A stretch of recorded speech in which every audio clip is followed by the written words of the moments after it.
നാട്ടിക ഗ്രാമപഞ്ചായത്ത് 2026-27 സാമ്പത്തിക വർഷത്തെ ബജറ്റ് അവതരിപ്പിച്ചു. ഭവന നിർമ്മാണത്തിനും കടലോര കായലോര ടൂറിസം വികസനത്തിനും മുൻഗണന നൽകി നാട്ടിക ഗ്രാമപഞ്ചായത്തിന്റെ 2026-27 സാമ്പത്തിക വർഷത്തെ budget vice president K Shoukath Ali അവതരിപ്പിച്ചു.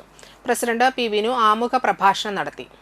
47,72,86,805 രൂപ വരവും 46,93,37,105 രൂപ ചെലവും 79,49,700 രൂപ നീക്കിയിരിപ്പുമുള്ള ബജറ്റാണ് അവതരിപ്പിച്ചത്.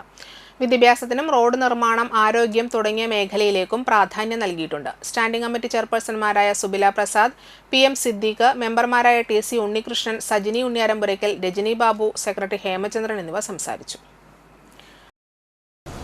നമ്മൾ വരവുകൾ 26-27 വർഷത്തേക്ക് വരവുകൾ പ്രതീക്ഷിക്കുന്നത് തനത് വരുമാനം നികുതി ഇനത്തിലെ 2,20,00,000 രൂപ, നികുതി ഇതര വരുമാനം 1,02,75,500 രൂപ, ജനറൽ പർപ്പസ് ഫണ്ട് ഗ്രാൻഡ് 2,24,415 രൂപ, ക്ഷേമ പെൻഷൻ വരവുകൾ 7,26,64,000 രൂപ.